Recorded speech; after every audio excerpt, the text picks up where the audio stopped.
the used EV phenomenon. Now, when you think about EVs, you may think of something like the Teslas of the world, the expensive, fast, interesting, tech-ridden EVs, and that's kind of what we're talking about today. But believe it or not, when those EVs tend to get older, like this Coda that came out in 2011, this was like the nicest, most tech-filled car you could buy relating to the drivetrain and not anything else, because the rest of the car was actually kind of crap. But you probably think of something fancy. But what happens when those fancy cars get old? Well, let me tell you. I can explain it with one word. Depreciation. They depreciate like hell. This car was, I think, sold for $38,000. Now you can buy them for like $4,000. They depreciate through extensive amounts, and yet people aren't using them up. Like, a gas car, a good gas car, like this one. People just use them up. You buy one Honda Civic for your life, you use that entire thing up until you trade it in for something nicer, but you usually keep it for maybe 10 years. It'll do anything you need it to, and you wear the hell out of it, right? You just drive it until the wheels literally fall off. People don't do that with EVs. They see it, they see the range going down, they see the battery degrading, and they think, I don't really want this car anymore, right? I don't want a car that's going to deteriorate like that. I'm just going to trade it in or get rid of it or sell it for some new car. Usually they buy a hybrid after that to get rid of the range anxiety. And they end up selling their half-used, maybe a quarter-used EV that hasn't even been used up yet. The battery isn't even halfway degraded yet, and yet they've just sold it because they're scared of range anxiety, they're scared of depreciation, and they sell it for maybe half what they bought it for. So that's what we're looking in today. First car on this list is the Chevrolet Bolt EUV. Now, if you're wondering what EUV stands for, it's just electric utility vehicle. It's kind of an electric version. It is an electric version of the term SUV, which is sport utility vehicle. It's just some Chevrolet jargon. I've heard, they're really good cars. I have my friend's family's friend who owns one of these, and apparently he really likes it. He says it's very reliable for him, and it's never been an issue. So these can be really reliable, and they're so cheap. I mean, think of any modern GM product that can be an SUV like this, have all the features you need with only $44,000 that you can buy for $13,000. That's not a Cruise. That's rare. Here's another one for $13,000. This one has 100,000 miles. I would say, when you're looking at EVs, don't buy anything, generally, if you can avoid it, don't buy anything over 80,000 miles. Over 100,000 miles, I wouldn't buy that. And then over 120, no, that EV is more than halfway used up. I wouldn't even consider it. This one is at $100,000. 100,000 miles. God, I hope not. And there's still a lot of life left in it, right? You can drive it. It's a great car. It's modern. I believe it's still getting updates, too. And you can charge it in modern everyday charging spaces and not just at your home. Even with ones that don't connect to the charging grid, which is none of the cars on this list, you can buy adapters to charge the modern day charging grid, and if they don't have the technology or whatever, which I can't imagine they wouldn't, you can still just charge them at home and just use it when you need it, right? And keep it plugged in when you're not using it. This is another one with 91,000 miles, so 10,000 miles over the halfway cutoff point, and not bad. Not a bad car. I've seen this be really reliable. I believe they also have an all-wheel drive version. There's not a whole lot to say. If you have a family, these are really cheap. $13,000. Good car, I believe is this the all-wheel drive? Nope, this is front-wheel drive. Yeah, not bad cars at all. Here's a blue one. This one is, front-wheel drive again. This one is going for slightly more expensive, $15,000, probably because of the color. And you can see, it's a modern car. There's nothing wrong with it, right? The battery may be a little bit used up, but I highly doubt it's had a significant usage enough to justify not buying the car. So yeah, if you need a car, consider a used EV, because they depreciate like insanity. The next car on this list is the BZ4X. Now, you may not think that these are relatively cheap. $24,000 isn't a lot.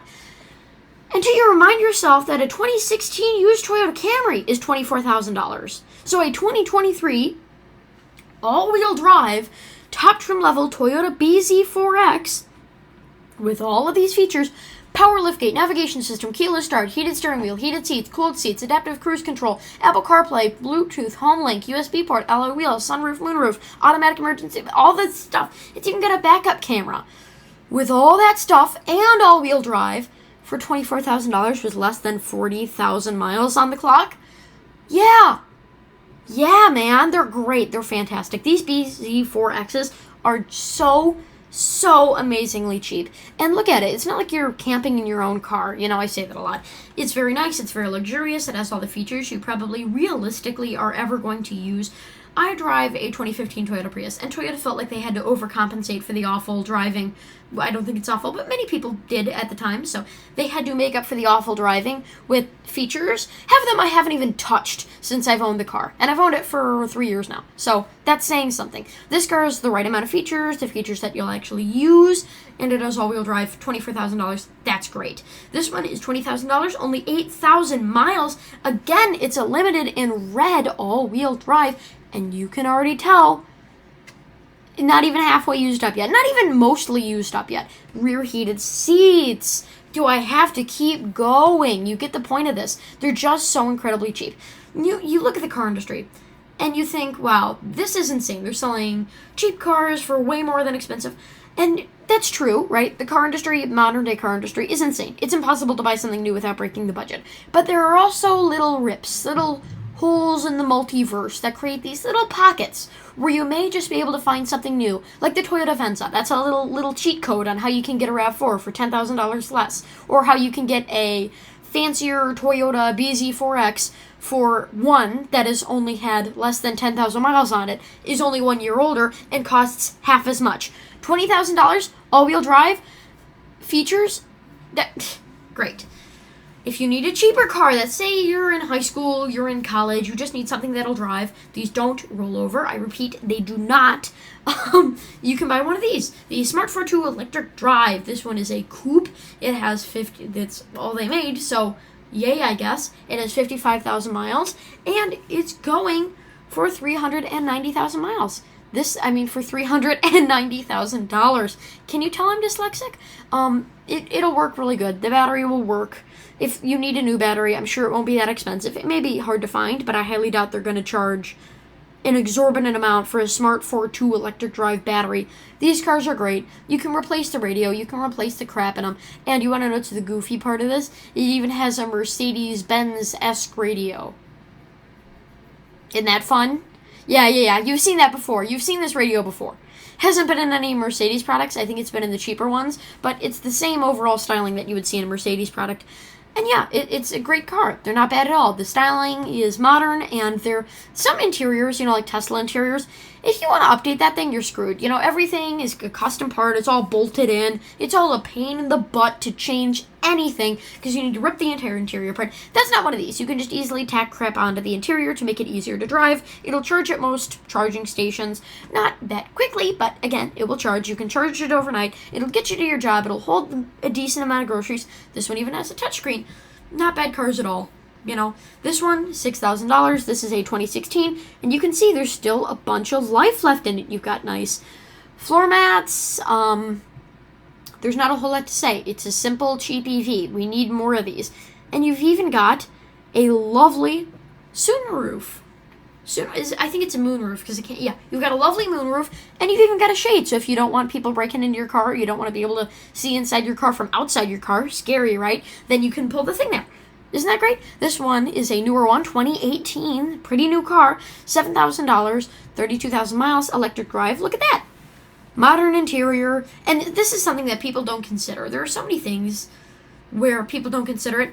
If you want a higher trim level of a car that you can't afford, you can just buy the features off of the higher trim level, like this one. This one has your crappy little rear backup camera thing that goes in your rearview mirror and your crappy little radio.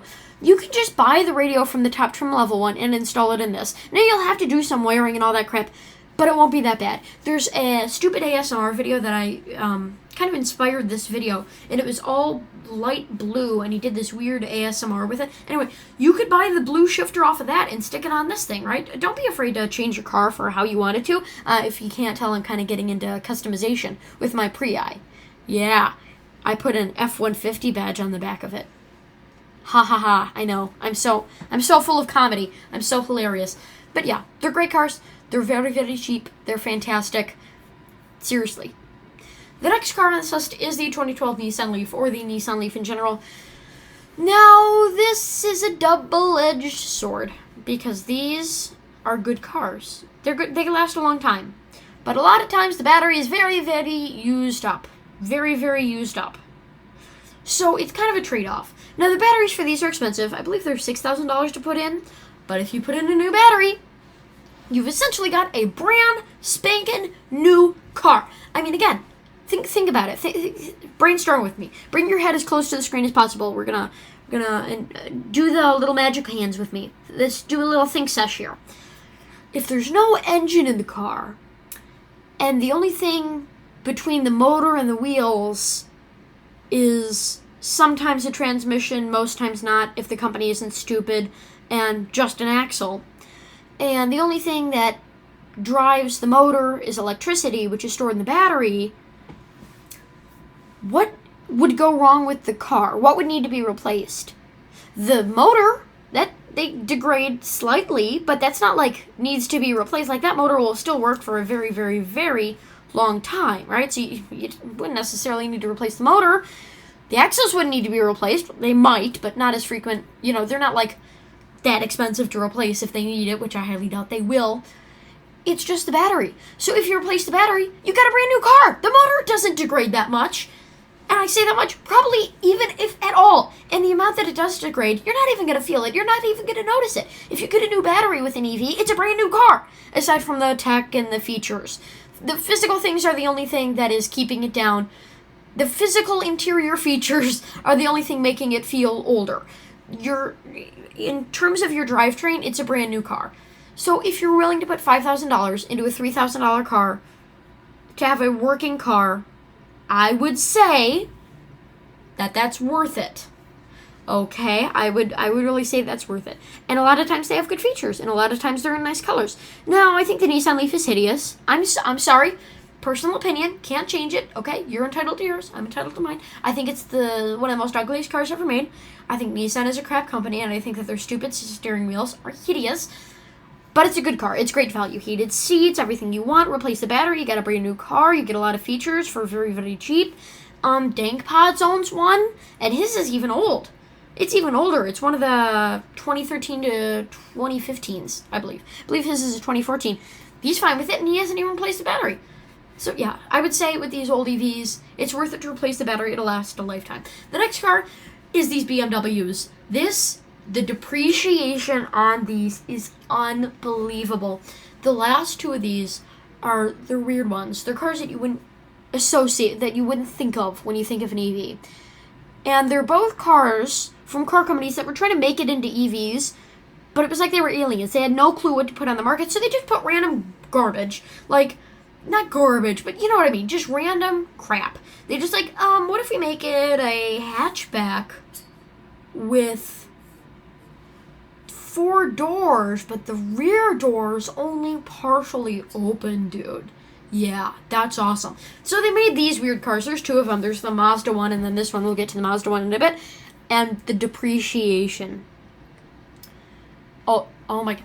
They sold these, I believe, for $60,000 towards the top end. You can buy them for $5,000. The depreciation. It's a BMW, and it's not slow either. It's a nice BMW for $5,000. Seriously, that's crazy to me, that you can buy a BMW for $5,000 and have it be nice. It's not going to be one of those ones that falls apart and is a piece of crap. It's a nice BMW that qualifies with rear seats and room. So buy it. Seriously, buy it. If you're a BMW fan, we get it. It's a slow BMW. It's not a real car. Whatever. For $5,000? Get it. It's going to be a great car. It's reliable. You can still drive it. If it's worth it, has a good trunk space. You can put a new battery into it and have a brand new car. Whoa. Oh, what? What? Did this have a range extender that I didn't know about? Ooh, this is juicy now. This is an EV. Oh, this one's got the range extender. Okay, that makes sense. Oh, okay. Anyway, this one, particularly, this EV does have a range extender, which means it's not a pure EV. It eats gas, but only to provide electricity for the electric motor. I was going to be like there, and I was going to be like, wait, isn't this an EV? So it is an EV, but it has a range extender, which I believe is optional, so you can still use it like an EV. For $5,000, doesn't really matter that much. In fact, the range extender just probably provides a little bit of peace of mind, so I didn't know that it had a range extender. Do they all... Oh, nope. Does this have a range extender? Does it? Again, you can see the interior very well, very nice, very well put together, very well thought out. Okay, so that one doesn't appear to. Does this have a range extender? No, this one doesn't. This is a base model, just so you can kind of see. You have a crappier screen. That's about it. Still a fantastic car. Still, definitely buy it. They're still amazing. And I would get one of the range extender ones because the base ones are, for some reason, more expensive. I believe they're newer, too. No, they're actually the same age. Wow, that's really trippy. Anyway, yeah, range extender if you want it. I believe it's not. I believe that was optional. No, I believe that was only on the higher trim levels. Anyway, the next one. $15,000, you can get a 2022 relatively new Mazda. No, the BMW sucks a lot less than the Mazda does because, well, the Mazda has like 80 miles of range. New. It looks hideous. It's a Mazda. Mazdas aren't bad, but in some cases they are. This is one of those cases. And it's overly EVE. What I mean by overly EVE, like it's made out of recycled materials. You know what I mean? It's like, okay.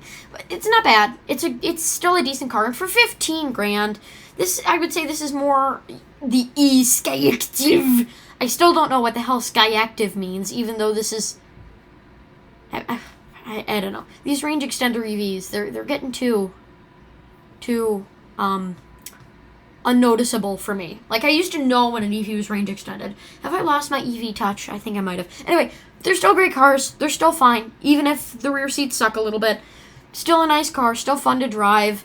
Still will do the same commute. I would buy the BMW. It's way cheaper. Plus, this one's a Mazda. You know, like I said, in some cases that's a good thing. Here it is not a good thing. $15,000. This is the Premium Plus. Yeah, they're just good cars. They're fine. They're reliable.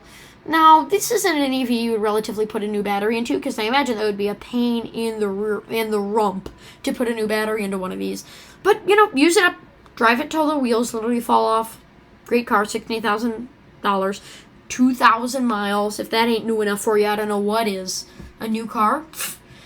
Yeah. Again, good. And then the last car, the most important one, is this car. I mean, seriously. Only 100,000 miles. What happened to you?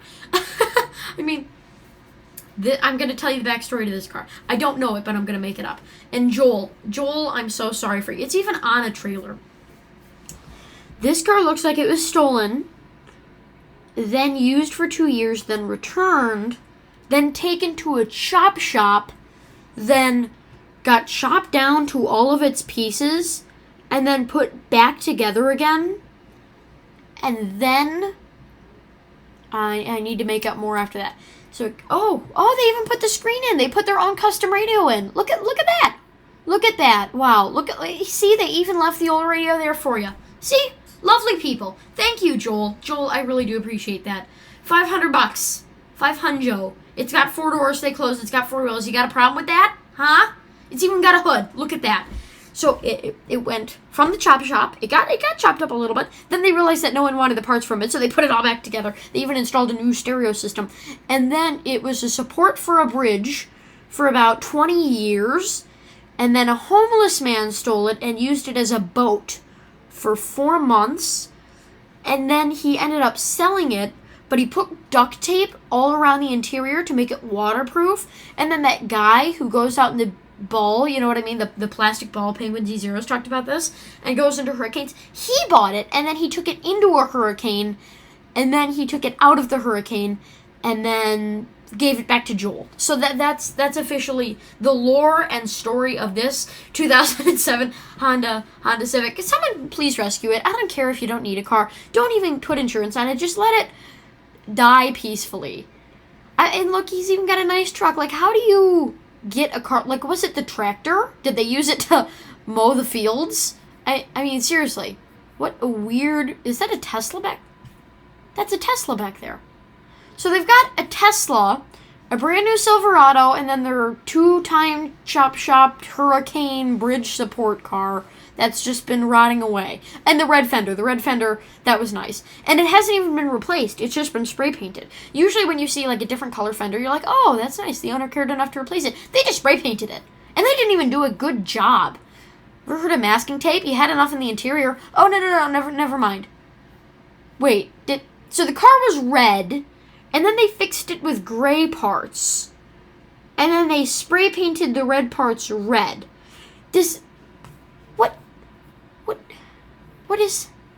What happened? Oh, I'm guessing this has been in a bad accident considering the lack of oh, okay, I know what happened. Well, I don't know what happened, but I'm guessing what happened. I'm guessing it got flipped. It crushed the back part of the trunk. It skidded across the ground, causing all this scratch marks. And then they had to replace the back with this crap, and then replace the 2 doors on this side that it probably rolled over on, and then rolled onto the hood, and then kept the 2 doors from the other side, and the actual frame from this side, because this is the side that wasn't crashed. That's what I'm guessing, because the front of the car is red. Wait. So this is red. Is this an optical illusion?